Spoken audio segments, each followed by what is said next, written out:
Mau tahu gimana rasanya mengambil ujian IELTS tapi pakai komputer? Atau mungkin kamu lagi ngerasa stuck nih belajar IELTS? Let's talk about it.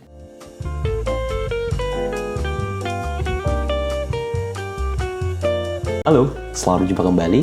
Di video ini, aku akan share pengalamanku mengambil ujian IELTS dengan skema Computer Delivered Test. Dan aku akan mulai bahas dari pendaftarannya, persiapan belajar, pelaksanaan ujian, dan akhirnya mendapatkan hasil ujiannya.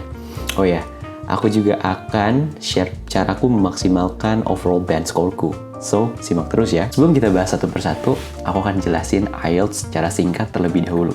IELTS adalah singkatan dari International English Language Testing System, dan IELTS ini merupakan standardized test yang diperuntukkan untuk mengukur kemampuan bahasa Inggris seorang non-native speaker. Dan IELTS ini diselenggarakan oleh dua lembaga setauku, yaitu pertama ada British Council dan yang kedua ada IDP. Jenis modul dari IELTS sendiri itu ada banyak, sesuai dari kebutuhan seorang test taker. Misalnya ada modul General Training, itu untuk keperluan pekerjaan. Kemudian ada modul Academic untuk keperluan studi. Ada yang namanya IELTS for UKVI dan IELTS Life Skills untuk keperluan visa UK. Dan yang terakhir ada IELTS Indicator Online, yang baru ada sejak pandemi COVID-19 kemarin, untuk keperluan studi juga. Semua modul kecuali IELTS Indicator Online itu bisa diambil dari dua skema setauku. Yang pertama ada paper-based test, dan yang kedua ada Computer Delivered Test, dengan harga yang sama tuh untuk dua skema itu. Aku sendiri mengambil modul akademik dengan skema Computer-based test sebagai persiapan studi ke depannya. Oke, selanjutnya kita akan bahas test structure dari IELTS ya. IELTS sendiri menguji 4 kemampuan. Yang pertama ada listening, kedua ada reading, ketiga ada writing, dan yang keempat ada speaking. Hal yang unik adalah pada bagian speaking, kita akan berhadapan langsung dengan native speaker. Waktu ujiannya secara total adalah 2 jam 45 menit kalau tidak salah, yang terdiri dari 30 menit listening, 1 jam untuk reading, 1 jam untuk writing, dan 14 menit maksimum untuk speaking. Nah, kembali lagi mengingat jenis-jenis modul IELTS tadi yang udah aku jelaskan, tingkat kesulitannya akan berbeda untuk bagian reading dan writing-nya. Nah, kenapa sih aku ngambil Computer Delivered Test? Sebenarnya alasannya hanya satu, karena aku terbiasa mengetik nih, terutama sejak pandemi COVID-19 kemarin ya. Tapi selain itu, Computer Delivered Test tuh punya banyak keuntungan juga. Seperti misalnya jadwalnya lebih banyak pilihannya, listeningnya pakai headphone, jadi lebih jelas ya suara-suaranya. Kemudian suara dan font itu bisa diatur di komputernya. Ada fitur text highlighting, itu sangat berguna untuk bagian reading. Dan ada timernya teman-teman, jadi kita bisa memanage waktu kita lebih baik. Dan yang terakhir mungkin itu personal aja tentang workspace-nya, jadi rasanya lebih enak bekerja di depan layar gitu kalau aku. Dan yang paling oke nih ya dari Computer Delivered Test ini adalah hasilnya akan keluar selama 3-5 hari. Jauh lebih cepat dibanding paper-based test. Namun kekurangannya di skema Computer Delivered Test ini, itu tidak ada waktu tambahan sebanyak 10 menit kalau tidak salah untuk bagian listening, untuk transfer jawaban. Tapi kita hanya diberi 2 menit untuk cek jawaban lagi, seperti typo dan segala macamnya. Jadi nggak ada nih istilah last minute decision di Computer Delivered Test ini. Karena ketika waktu di layar sudah 0, sudah habis, maka kita akan otomatis terlog out dari ujian. Oke, kita akan bahas dari proses pendaftarannya. Karena domisiliku di Bandung, dan aku ingin mengambil skema Computer Delivered Test, jadi tempat IELTS yang tersedia itu hanya ada IDP, yang berlokasi di Jalan Naripan. Proses pendaftarannya sangat mudah. Pertama, kita akan daftar melalui website di IDP itu, kemudian kita melakukan pembayaran, bisa transfer antar bank atau menggunakan kartu kredit. Setelah pembayarannya terkonfirmasi, akan ada email lanjutan dari IDP untuk keterangan berikutnya ya, seperti konfirmasi gitu. Dan IDP sendiri menawarkan 2 sesi, yaitu sesi pagi dan sesi siang. Aku sendiri waktu itu mengambil sesi pagi, karena rasanya otak bekerja lebih optimal ya ketika pagi. Dan untuk jadwal speaking, itu bisa kita atur juga preferensinya. Jam-jamnya gitu ya, tersedia di website ketika kita milih tanggal. Dan sebagai bonus nih dari IDP, bukan promosi, tapi IDP akan memberikan IELTS course gratis yang diadakan oleh Macquarie University selama 14 hari dari listening lengkap sampai speaking yang nanti akan ada di email kalian ketika selesai mendaftar. Nah, waktu itu aku mengambil ujiannya tanggal 1 April, sesi pagi. Karena tesnya dimulai jam 9, jadi aku udah ada di lokasi sekitar jam 8 kurang. 1 jam sebelumnya untuk berjaga-jaga ya. Pertama ada invigilator atau pengawas ya kita sebutnya. Itu untuk menyuruh kita untuk menaruh barang-barang seperti handphone, tablet, dompet, tas, segala macam ke dalam sebuah locker. Karena kita hanya diperkenankan untuk membawa pensil, kemudian ada penghapus, dan botol minum transparan. Tapi waktu itu aku nggak bawa botol minumnya. Setelah itu kita akan melakukan cross-check nama, identitas, dan segala macamnya, dan melakukan foto yang nantinya akan ada di test report form atau TRF-nya kita. Kemudian pertarungan pun dimulai nih. Ujiannya dimulai dari bagian listening dulu. Itu jadi ada 4 section dengan total 40 soal. Recording hanya diputar 1 kali, teman-teman. Jadi kita harus langsung mengetik jawabannya di kolom yang tersedia.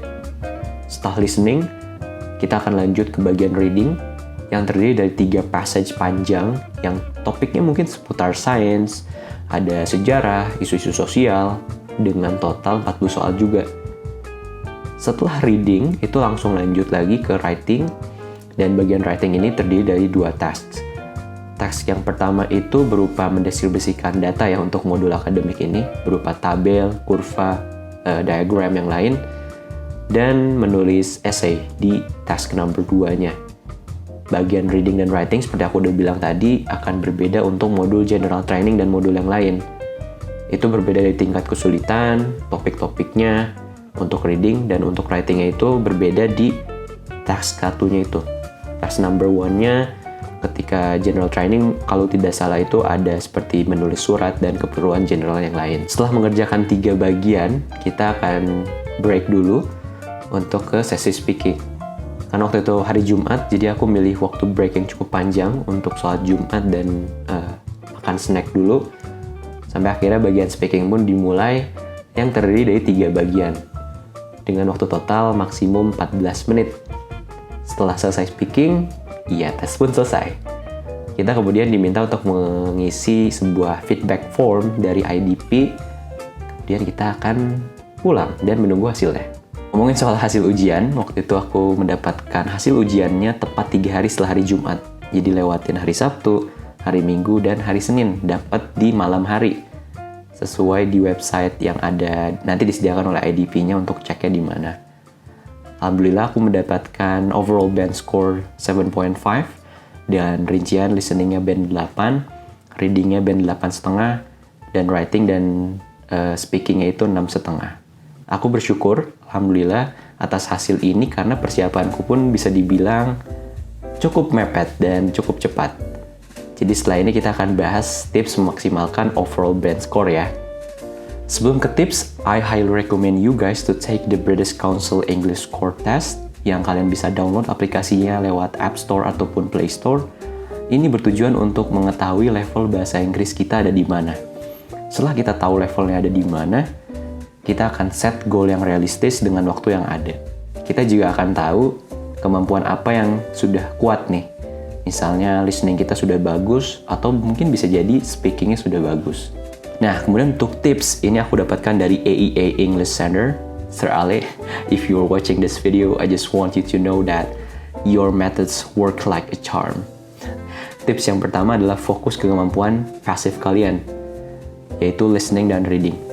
Skills ini dapat kita latih dari keseharian kita. Misalnya dari nonton Netflix, Disney+, dengerin lagu atau podcast di Spotify, baca berita, jurnal, artikel, and so on. Tapi itu saja nggak cukup, teman-teman. Kita perlu tahu how does the IELTS test work. Karena kata kuncinya untuk melakukan IELTS adalah perfect practice. Sir Ale waktu itu bilang bahwa practice doesn't make perfect. Only perfect practice makes perfect. Jadi kita harus tahu cara berlatih yang benar. Pada listening, yang paling penting adalah mental preparation kita. Kita harus bisa membaca soal-soal sebelum recordingnya dimulai, kemudian kita harus bisa mengidentifikasi jenis jawaban yang hendak ditulis, kemudian pahami instruction-nya secara menyeluruh, jangan sampai salah paham. Secara singkat, we must learn how to predict the answer dan know the reference points dalam IELTS listening.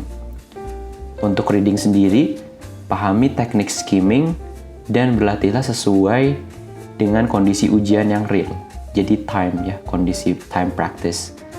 Kemudian evaluasi jawaban kita setelah selesai berlatih. For example, dalam 15 menit kita hanya mendapatkan 8 jawaban yang benar dari 13 soal. Nah, kita evaluasi salahnya di mana dan harus tahu letak jawabannya itu ada di mana di paragraf yang bersangkutan. Pada reading juga ada jenis soal yang datangnya itu berurutan dengan urutan paragraf. Nah, ini harus kita maksimalkan. Jangan sampai salah di section itu. Kemudian kita juga harus membiasakan untuk dalam keseharian ya mendengar dan membaca dalam bahasa Inggris. Kita harus expose diri kita dengan bahasa Inggris lebih dalam lagi. Nah, terakhir kita harus berlatih hanya dari Cambridge materials, teman-teman. Ini penting banget karena buku Cambridge ini berisikan past papers dari ujian-ujian IELTS tahun-tahun sebelumnya. Jangan menggunakan learning material yang unofficial karena bisa jadi tingkat kesulitannya itu berbeda dengan yang dikeluarkan oleh Cambridge atau ujian realnya nanti. Sekian sharing dariku, semoga bermanfaat dan membantu persiapan kalian mendapatkan your desired IELTS overall band score. Dan feel free to contact me through Instagram DM di @rlutfianto dan tanyakan jika ada yang masih kurang jelas. Bisa juga di comment section ini. Aku akan bantu menjawab pertanyaan-pertanyaan kalian. Dan aku, Rayhan Lutfianto, sampai berjumpa di kesempatan berikutnya.